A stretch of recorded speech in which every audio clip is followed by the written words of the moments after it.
best of New Zealand. From the North Island's rolling hills to the towering peaks and rugged wilderness of the south, we'll cover the country's top destinations.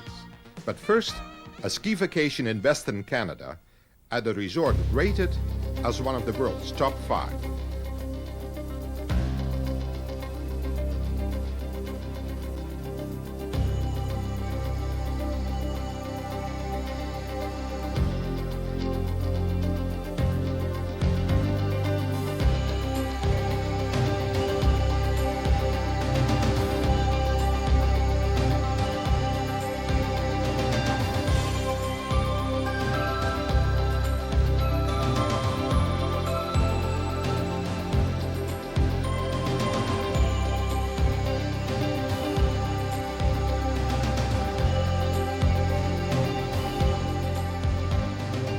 Hi, I'm Jake de Boer. Welcome to the Travel Magazine and welcome to Whistler Ski Resort. It's the premier ski destination in North America and still growing.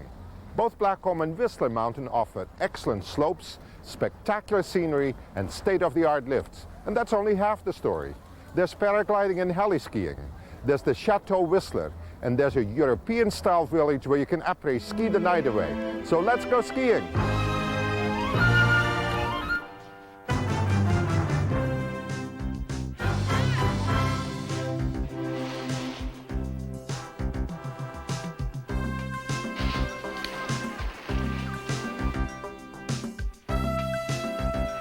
The facilities here are fantastic, much better than any other place I've ever been to before.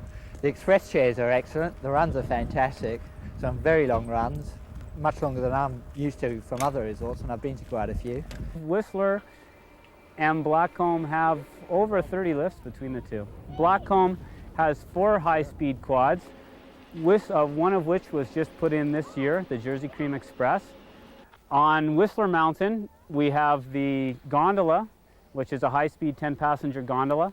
And as well, they just installed a new high-speed quad lift on their beginner slopes.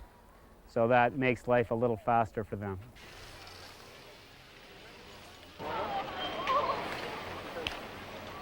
If you've never skied at a resort like Whistler, there's a program available called Ski Esprit.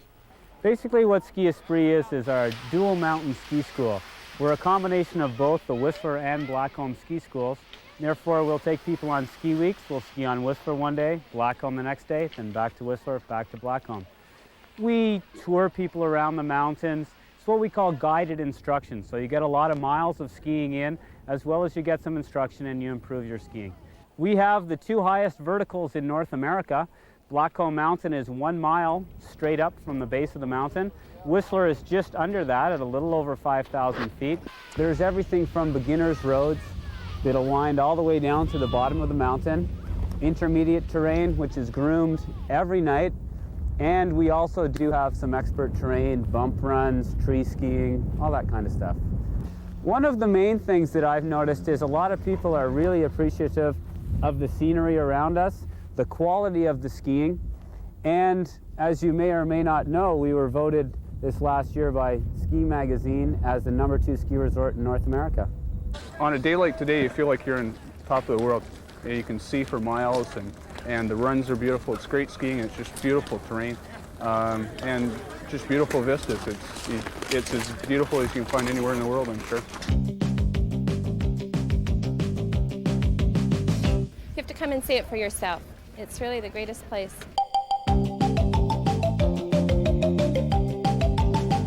It's beautiful. You get the scenery, and the people are wonderful. The town's gorgeous. So you get a whole round view of everything.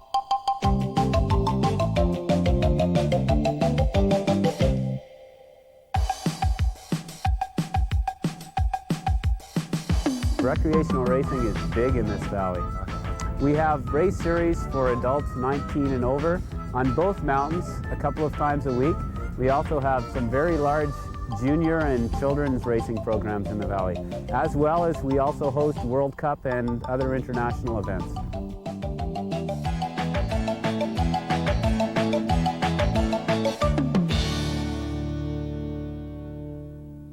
If you want to try something different, there's snowboarding. It's the newest craze at Whistler. Snowboarding has become very popular in the last couple of years, especially out here on the west coast, and you'll see many, many more. It's gotten to the point now where both mountains actually have snowboard instructors and rentals. Just like you rent your ski equipment, you can come up and rent a snowboard and go snowboarding.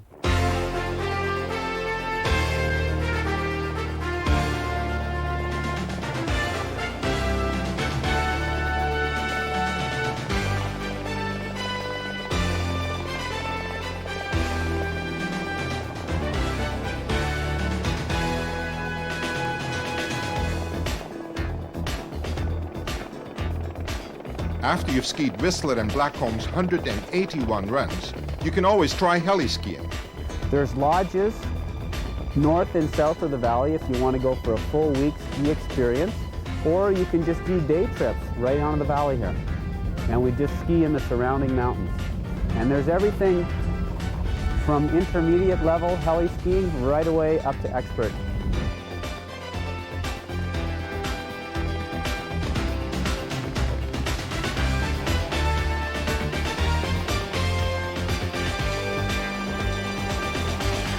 If you're looking for real adventure and thrills, there's paragliding.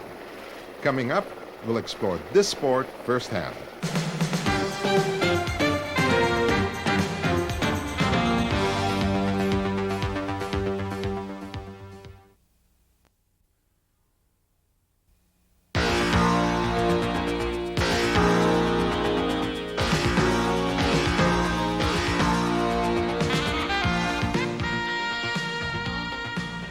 Paragliding is really catching on at ski resorts in North America. If you're a beginner, the easiest way to get a taste of paragliding is to go on a tandem run with an instructor. It's a cross between parachuting and hang gliding that's been imported from Europe, where over 100,000 people have already taken to the skies. A beginner can sign up for his first day of paragliding, never having flown anything, and by the end of the day he'll have done 2 to 3 short solo flights up here in our nice obstacle-free terrain. So we go through ground school, explain how a paraglider flies, how to set it up, just do some sliding without actually taking off, and then we fly. And that's what you're going to do. You must be joking. I'm not, and you'll see it's a really safe, gentle introduction to the air. Okay, well, I'm always willing to try something, so let's do it today. What's this thing?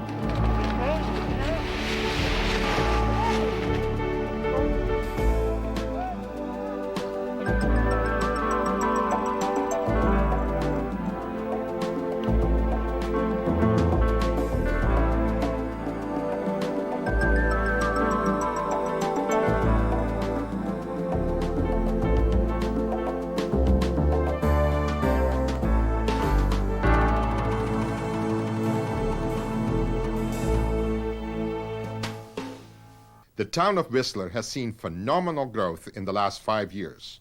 There's a complete variety of hotels, spas and resorts to choose from, and most are just a short walk to the slopes. One resort is run by Nancy Green, Canada's downhill champion and Olympic gold medal winner in 1968. When my husband and I first moved here in the early days, I guess we built our first cabin here in 1970, there was only a quarter of a page in the phone book. It was really a very, very small community, just a cluster of cabins. And we've seen it grow to a population, full-time population of 4,000 people. Whistler's got a couple of unique features that makes it particularly good for families and young children. There's no traffic in the village. There's no circulation of cars at all, so kids can run around and play in the snow, and parents are much more sort of secure about them.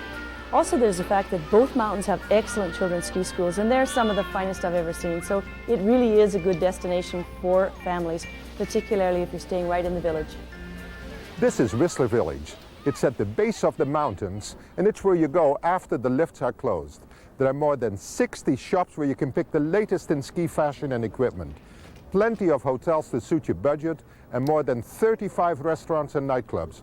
All you have to decide is what to do first. Well, the village has got a great nightlife. Also some good shops in the village. I manage a clothing store.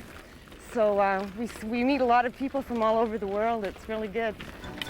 Well, with the village being so compact and with the ability to walk around easily to see everything, there's all kinds of shopping. There are bars and restaurants and discotheques and tremendous variety, but it's not like you have to take your car and go somewhere. Everybody's walking, everybody's talking to each other. It's easy to pop in and out of the various establishments and meet people.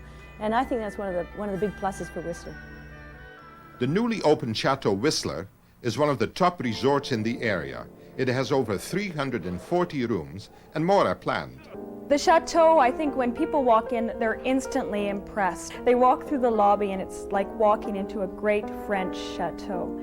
The 40-foot high beams in the Great Hall and the beautiful selections of Canadian art and folk art certainly tip people off that they've just entered into a pavilion of hospitality and into a new world, into a European world right in the coastal mountains of British Columbia.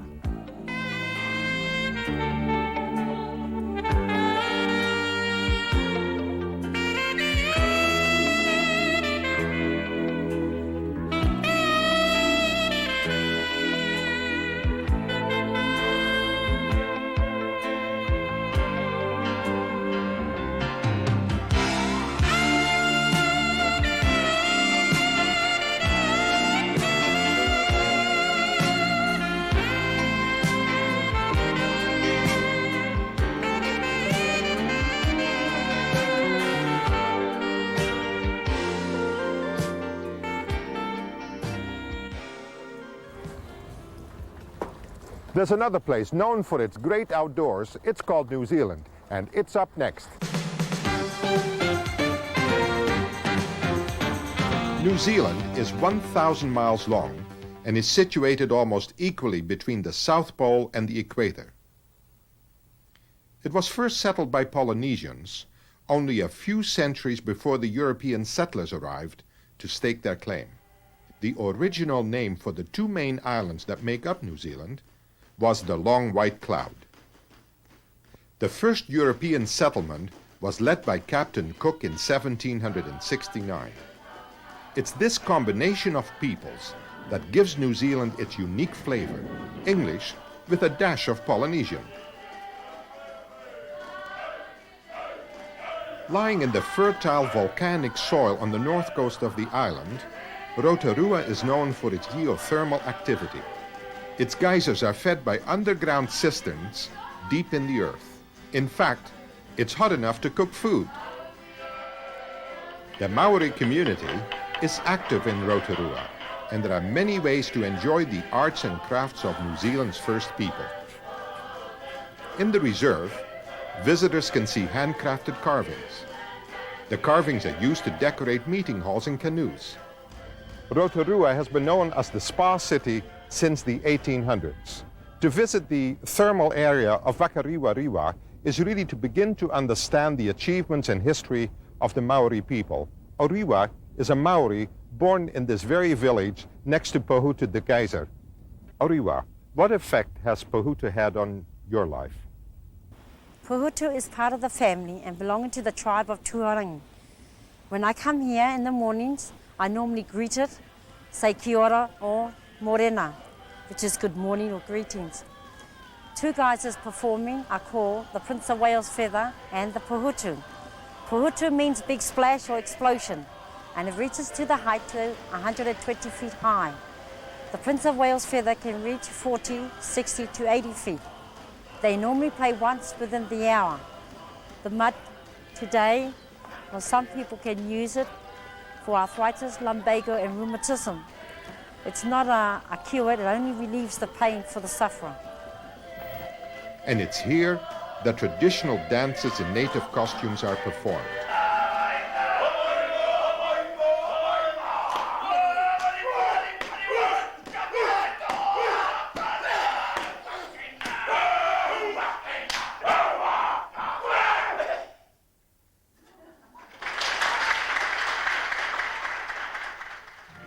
Next stop, Christchurch on the South Island. You can reach Christchurch by air or ferry from Wellington.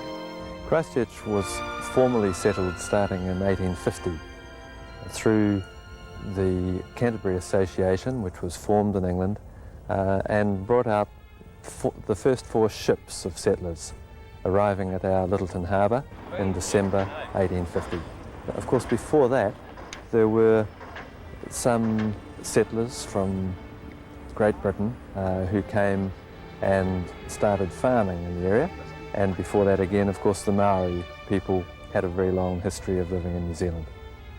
It's a natural harbour formed in the crater of an extinct volcano, and it is a very significant port for New Zealand trading. As you stroll through Christchurch, it's easy to imagine you're in the south of England. In fact, it's been called the most English city outside of England. There's even a speaker's corner. I'm finally condensing into balls of advanced molecule. Let us assume, therefore, the Big Bang happened. No reason at all. If you were to see a star, nothing else in the universe but stars and galaxies, and all bursting out to Big Bang. You have some very unique ways of seeing the city, I noticed. Yes, Christchurch, because of its leisurely pace and its Englishness, has got these laid-back ways of enjoying the city. We're very proud of the opportunities to punt on the River Avon, to hire canoes and pedal boats, and also horse and carriage rides. They really say it all about Christchurch, that you can do something a little different and really step down a cog or two in the pace of life.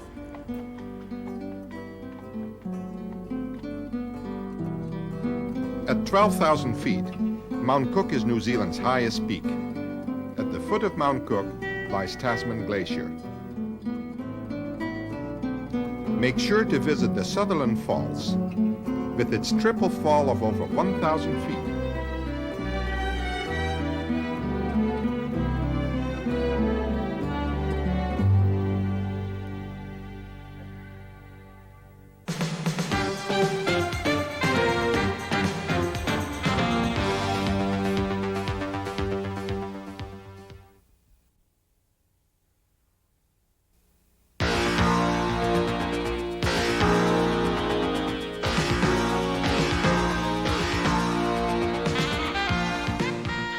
Dunedin, which has been called the Edinburgh of the South, is about a 2-hour drive from Christchurch.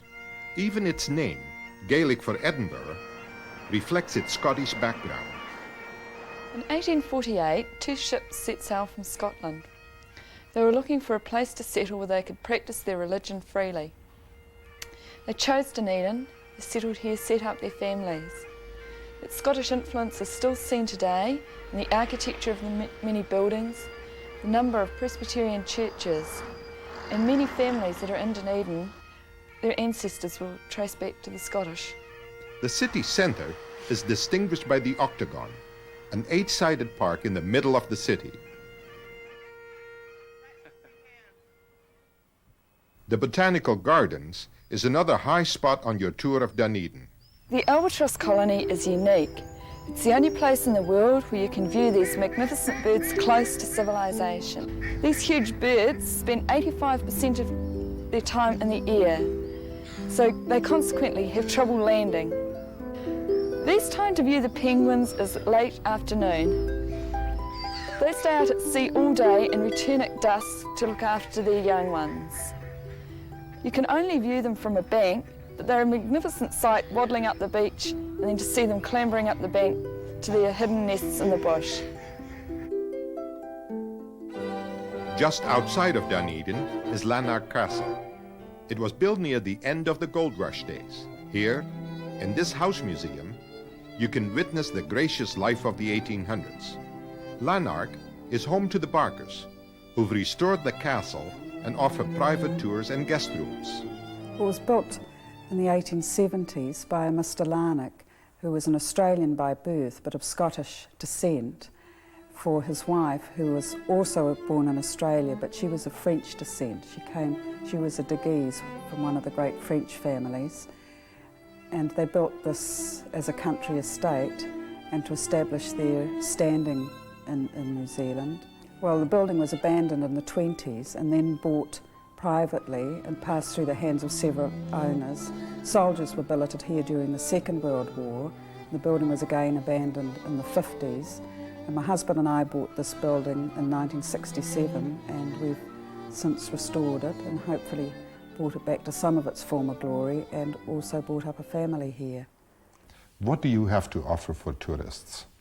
People can wander through. It's what I think you call a house museum, but it is still a family home. We all live here, so the building's not roped, and people can wander through this home.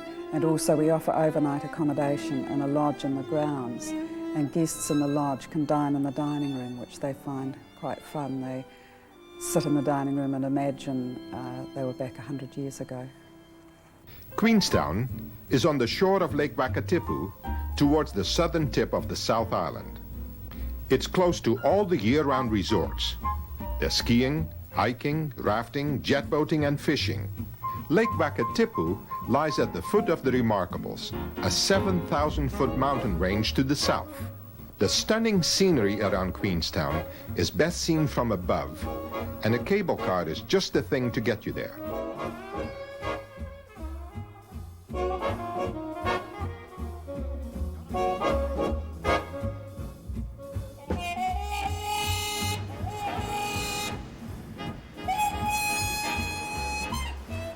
It's only been used as a tourist vessel for the last 15, 16 years. It was actually built in 1912 as a passenger and transport vessel to transport everything from sheep, wool bales, cattle and people to all the sheep stations, including Mount Nicholas, on all areas of the lake. At that stage there was no road transport, not even to Queenstown, and this is one of a variety of vessels which plied the lake at that time. Refurbished, it now carries tourists and will drop you off for a tour of a 100,000-acre sheep ranch.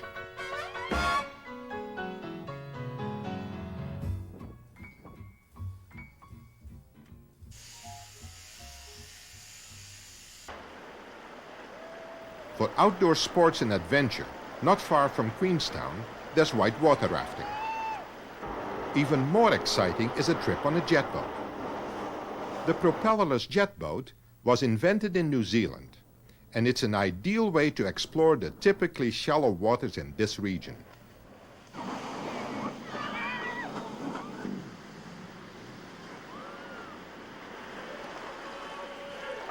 There's a real variety of things to see and do here in New Zealand, from glaciers to geysers and everything in between.